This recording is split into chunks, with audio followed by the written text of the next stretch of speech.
નમસ્કાર. આગળ જોઈએ આપણા ટોપિકની અંદર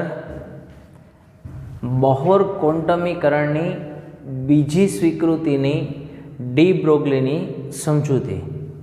હવે બોહરની બીજી સ્વીકૃતિ કઈ હતી? તો કે બોહરે એવી વાત કરેલી હતી કે ઇલેક્ટ્રોન ન્યુક્લિયસની આસપાસ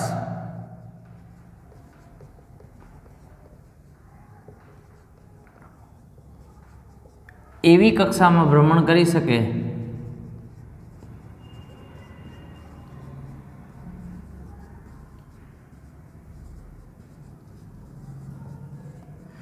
કે જ્યાં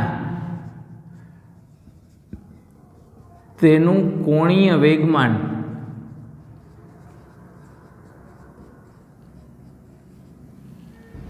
h/2π ના પૂર્ણ ગુણાંકમાં હોય, એટલે કે L બરાબર NH/2π અને n પૂર્ણાંક છે. એટલે હવે એનની કિંમત તમે 1 લઈ શકો, 2 લઈ શકો, 3 લઈ શકો, એવું કહી શકાય. હવે h/2π ના પૂર્ણ ગુણાંકમાં છે, એનો મતલબ એમ કે અહીંયા કોણીય વેગમાનનું ક્વોન્ટાઇઝેશન થાય છે.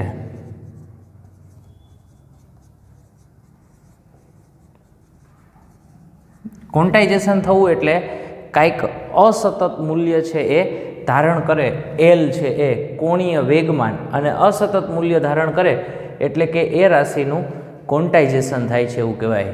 હવે એ સમયમાં સૌથી વધારે કોયડારૂપ વાત અથવા તો જેનો ઉકેલ મેળવવો મુશ્કેલ હતો એવી વાત હતી આ બોહરની બીજી સ્વીકૃતિ. હવે બીજી સ્વીકૃતિ માટેનો ઉકેલ ડી બ્રોગલીએ બોહરે અધિતર્ક રજૂ કર્યા પછીના 10 વર્ષના સમયગાળા દરમિયાન એમને પ્રાપ્ત કર્યો.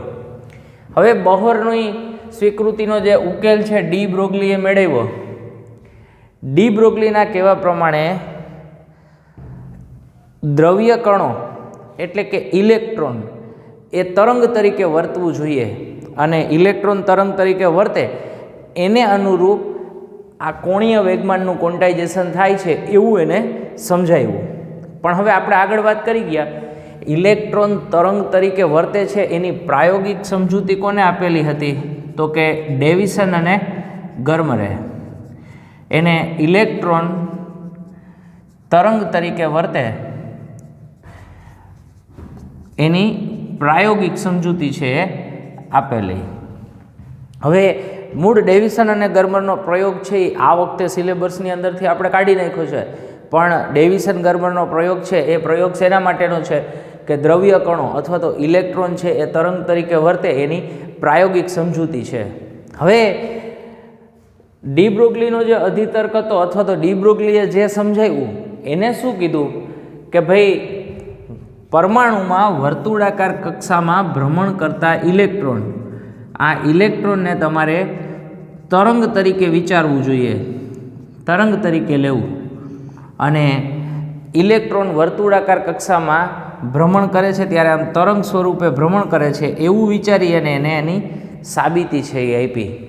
શું કીધું એને કે ભાઈ આપણે દોરી ઉપરના તરંગો હોય, દોરી છે એને આમ ખેંચી અને છોડી દઈએ તો દોરી પર તરંગો રચાય. આ દોરી ઉપરના તરંગો જ્યારે અનુનાદ અનુભવે અને અનુનાદ અનુભવે ત્યારે એમાં સ્થિત તરંગો ઉત્પન્ન થવાના. હવે સ્થિત તરંગો વિશેની વાત આપણે 11મા ધોરણના 15મા ચેપ્ટરની અંદર બધી વાત કરી ગયા હતા કે સ્થિત તરંગો કોને કહેવાય. વ્યાખ્યા આવી છે સ્થિત તરંગોની: સમાન કંપ વિસ્તારવાળા, સમાન તરંગ લંબાઈના, સમાન આવૃત્તિવાળા, પરસ્પર વિરુદ્ધ દિશામાં ગતિ કરતા તરંગો એકબીજા ઉપર સંપાત થાય એને કારણે તરંગો માધ્યમમાં પ્રગામીપણાનો ગુણધર્મ ગુમાવે. આ પ્રગામીપણું એટલે આગળ વધવું, આ પ્રગામીપણાનો ગુણધર્મ એ ગુણધર્મ ગુમાવી દે અને ત્યારે જે તરંગો ઉત્પન્ન થાય એ તરંગોને સ્થિત તરંગો એવું કહેવામાં આવે. ફરીથી એનો મતલબ ખરેખર એવો કે દોરીને તમે થોડીક ખેંચીને છોડી દો એટલે એની અંદર અસંખ્ય તરંગો ઉત્પન્ન થવાના, પણ એમાં કયા તરંગો ટકી શકશે?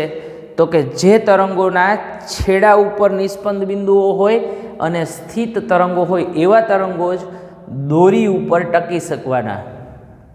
હવે કયા તરંગો દોરી ઉપર નહીં ટકી શકે?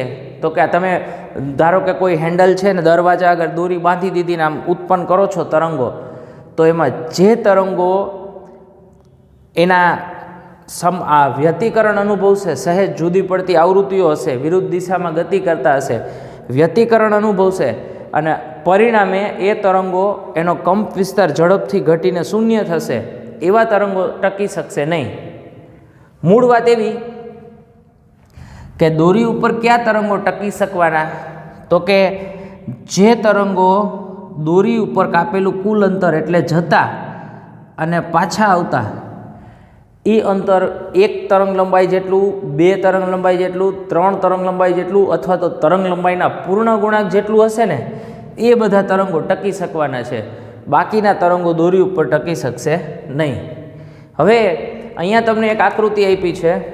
ધારો કે પરમાણુનું ન્યુક્લિયસ છે અને R ત્રિજ્યાવાળી વર્તુળાકાર કક્ષા છે. તો આ R ત્રિજ્યાવાળી વર્તુળાકાર કક્ષામાં ઇલેક્ટ્રોન છે એ તરંગ સ્વરૂપે વર્તે છે એવું સમજી લો. હવે અહીંયા એક પૂર્ણ પરિભ્રમણ થાય ત્યારે કાપેલું અંતર કેટલું હશે? તો કે એના પરિઘ જેટલું. હું અહીંયા ખાલી nમી ત્રિજ્યા માટેનું વિચારું છું તો r2πrn તો n લેમડા કરી દઉં છું. n એટલે અહીંયા જેટલી તરંગ લંબાઈઓ હોય એટલી થશે. અહીંયા મારે 5 તરંગ લંબાઈ થાય છે. આ 1 2 3 4 અને 5 તરંગ લંબાઈ થાય છે. એટલે હું અહીંયા n બરાબર 5 લખી શકું. આ 5 લેમડા થઈ શકે. સોરી, n બરાબર ખાલી 5 લખીશ તો 2πrn બરાબર શું થઈ જવાનું? 5 લેમડા. હવે આપણી મૂળ વાત શું છે? તો કે બોહરે જે અધિતર્ક રજૂ કર્યો એ અધિતર્કની સમજૂતી ડી બ્રોગલીએ આપવાની છે. અને એ સમજૂતી કેવી રીતે આપવાની છે? તો કે ઇલેક્ટ્રોન દ્રવ્ય તરંગ તરીકે વર્તે વર્તુળાકાર કક્ષામાં અને એને અનુરૂપ પેલો અધિતર્ક છે એ સાચો, એવું આપણે સાબિત કરવાનું છે. તો આપણી પાસે તરંગ લંબાઈનું સૂત્ર છે lambda is equals two h/p. આ ડી બ્રોગલી તરંગ લંબાઈનું સૂત્ર છે. ડી બ્રોગલીએ જે સમજૂતી પોતાની આપેલી હતી તરંગ લંબાઈ માટેની, ત્યારનું સૂત્ર lambda is equals two h/p. હું અહીંયા સાદુરૂપ આપું છું, h/mv કહી શકીશ. અહીંયા થઈ જશે લેમડા. બંને બાજુ n વડે ગુણી નાખું તો અહીંયા n lambda is equals two nh/mv. હજી જોજો બરાબર, લેમડાની કિંમત મૂકી દઉં છું n લેમડાની કિંમત મૂકી દઉં છું અહીંયા. તો n લેમડા બરાબર તો શું થઈ જશે? 2πrn ઇઝ ઇક્વલ્સ ટુ અહીંયા થઈ જશે nh/mv. હવે mv અહીંયા લઈ જાઉં છું એટલે અહીંયા mvrn is equals two nh/2π. mvrn એટલે તો કોણીય વેગમાન થઈ જશે. કોણીય વેગમાન l is equals two nh/2π. તો આ શું છે? તો કે આ તો બોહરનો બીજો અધિતર્ક જ છે. અહીંયા આપણે લખી ગયા છીએ શરૂઆતમાં કે l ઇઝ ઇક્વલ્સ ટુ શું છે ભાઈ? nh/2π. એટલે ડી બ્રોગલીએ દ્રવ્ય કણો એટલે કે ઇલેક્ટ્રોન તરંગ તરીકે વર્તે અને ઇલેક્ટ્રોન તરંગ તરીકે વર્તે ત્યારે કોણીય વેગમાન nh/2π આપણે મેળવી શકીએ છીએ. એ સમજૂતી ડી બ્રોગલીએ આપેલી. હવે છતાં બોહર મોડલની અંદર થોડીક મર્યાદાઓ છે. આ બોહર મોડલની મર્યાદાઓ કઈ કઈ છે એના વિશેની આપણે વાત કરીએ તો સૌથી પહેલી મર્યાદા, બોહર મોડલ છે ને એ હાઇડ્રોજન જેવા પરમાણુઓ એને સરળતાથી લાગુ પાડી શકાય. જોજો બરાબર, હાઇડ્રોજનવાળી વાત કરીએ તો હાઇડ્રોજનની અંદર આ મર્યાદાઓની વાત કરીએ, બોહર મોડલની મર્યાદાઓ. હાઇડ્રોજન એટલે 1h1, તો આમાં ઇલેક્ટ્રોનની સંખ્યા કેટલી થઈ જશે? 1. હિલિયમ લઉં છું 2He4 એટલે ઇલેક્ટ્રોનની સંખ્યા થઈ જશે 2. બોહર મોડલ હાઇડ્રોજન જેવા પરમાણુઓ એટલે કે માત્ર એક ઇલેક્ટ્રોન ધરાવતો પરમાણુ હોય ને એને સરળતાથી લાગુ પડી શકે. બહુ ઇલેક્ટ્રોન પરમાણુઓ હોય ત્યારે શું તકલીફ થતી હતી તો કે આ પરમાણુનું ન્યુક્લિયસ છે ધન વિદ્યુતભારિત. હવે એવું સમજી લો કાંઈ એક કરતાં વધારે ઇલેક્ટ્રોન છે. તો બોહર મોડલમાં સૌથી મોટી તકલીફ એ હતી, એમની ધારણા પ્રમાણે આ બંને ઇલેક્ટ્રોન માત્ર ધન વિદ્યુત ભારિત ન્યુક્લિયસ સાથે જ પ્રક્રિયા કરતા હોવા જોઈએ. પણ હવે અહીંયા તો ખરેખર કુલંબીય બળ આ બે વચ્ચે લાગે, એટલે એમની વચ્ચે આંતરક્રિયાઓ થતી હોય. તો આ બધી બાબતો બોહર મોડલ વડે સમજાવી શકાતી નથી. ટૂંકમાં એક કરતાં વધારે ઇલેક્ટ્રોન હોય ત્યારે એની ન્યુક્લિયસ સાથેની, ઇલેક્ટ્રોનની પોતાની સાથેની આંતરક્રિયાઓ, આ બધી બાબતો નહોતી સમજાવી શકાતી.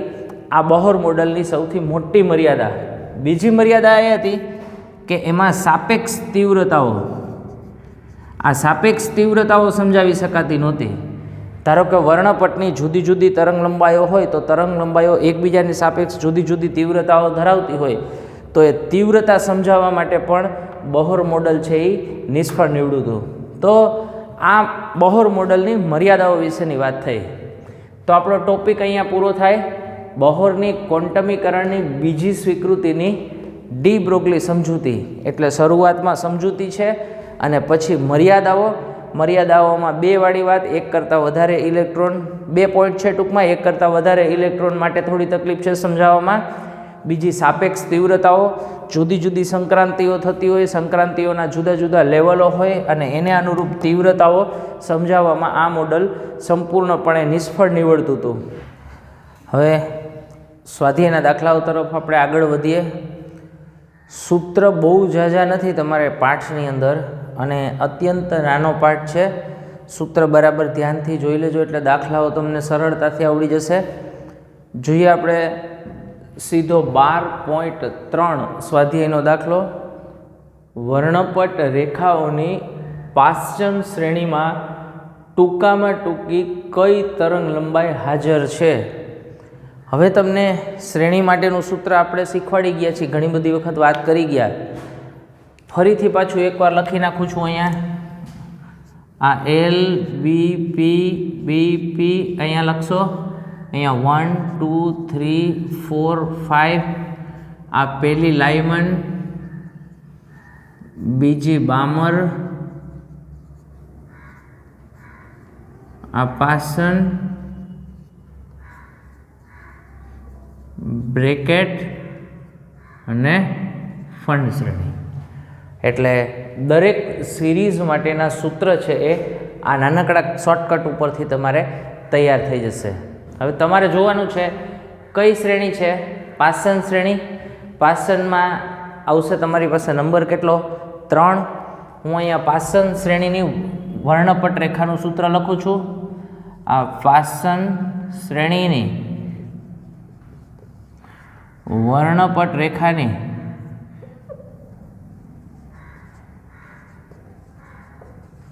તરંગ લંબાઈનું સૂત્ર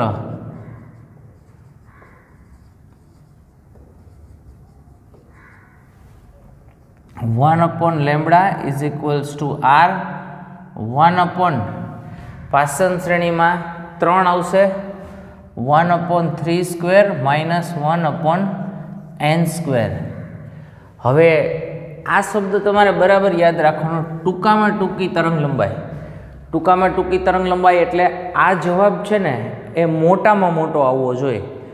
મોટો જવાબ હોય લેમડાને હું અહીં ઉપર લઈ જાઉં ને આ જવાબ અહીંયા મોટો જવાબ છેદમાં આવે તો લેમડાનો જવાબ નાનામાં નાનો મળે, એટલે કે ટૂંકામાં ટૂંકી તરંગ લંબાઈ મળે. હવે આ જવાબ મોટામાં મોટો લેવો હોય ને તો આ બાદ થાય ને એ ઓછામાં ઓછું હોવું જોઈએ.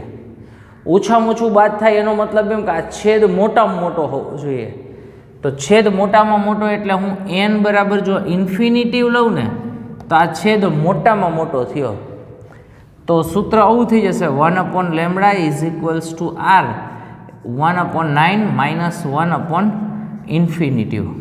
તો 1/λ = r ઇન્ટુ 1/9 થઈ જશે. 1/ઇન્ફિનિટી એટલે 0. ફરીથી 1/λ is equals to 1.097 into 10⁷ lambda is equals to 9/1.097 into 10⁷. આનું સાદુરૂપ આપશો એટલે તમને ટૂંકામાં ટૂંકી તરંગ લંબાઈ છે એ મળી જશે. એટલે આટલા મીટર તમને તરંગ લંબાઈ છે એ જવાબ મળશે. સાદુરૂપ તમારી જાતે આપી દેજો. એકદમ સરળ દાખલો છે, બહુ કાંઈ અઘરી વાત નથી. ખાલી અહીંયાથી તમારે આટલું સમજવાનું છે ભાઈ, ટૂંકામાં ટૂંકી એટલે ઓછામાં ઓછું બાદ થવું જોઈએ. ઓછામાં ઓછું બાદ થવું જોઈએ એટલે આ છેદ છે એ મોટામાં મોટો હોવો જોઈએ. મોટામાં મોટો છેદ એટલે એન કેટલા લેશો? ઇન્ફિનિટિવ. જોઈએ એના પછીનો દાખલો 12.4. એક પરમાણુમાં 2.3 ઇલેક્ટ્રોન વોલ્ટ તફાવત બે ઉર્જા સ્તરોને જુદા પાડે છે. જ્યારે પરમાણુ ઉચ્ચ સ્તરથી નિમ્ન સ્તર પર સંક્રાંતિ કરે ત્યારે ઉત્સર્જિત વિકિરણની આવૃત્તિ કેટલી હશે? જોજો બરાબર, તમારે ગોતવાનું છે ઉત્સર્જિત વિકિરણની આવૃત્તિ મ્યુ. હવે અહીંયા તમને આપેલું છે 2.3 ઇલેક્ટ્રોન વોલ્ટ તફાવત બે ઉર્જા સ્તરોને, એટલે 2.3 ઇલેક્ટ્રોન વોલ્ટ આવું લખી શકાય. 2.3 ગુણ્યા 1.6 ગુણ્યા 10⁻19 જૂલ. એટલે તમને અહીંયા ઉર્જાનો જવાબ છે એ જૂલમાં મળી શકે.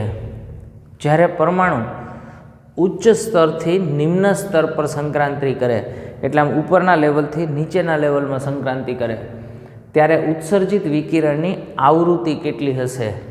એટલે અહીંયા સૂત્ર લખી શકો E બરાબર h મ્યુ. તો આવૃત્તિ મ્યુ બરાબર E/h. તો મ્યુ ઈની કિંમત તમે મેળવેલી હશે h 6.67 ગુણ્યા 10⁻34. એટલે તમને આવૃત્તિ મ્યુનો જવાબ મળી જશે. એટલા હર્ટ્ઝ જેટલી આવૃત્તિ મ્યુ છે એ મળશે. તો આ થયો આપણો દાખલો 12.5.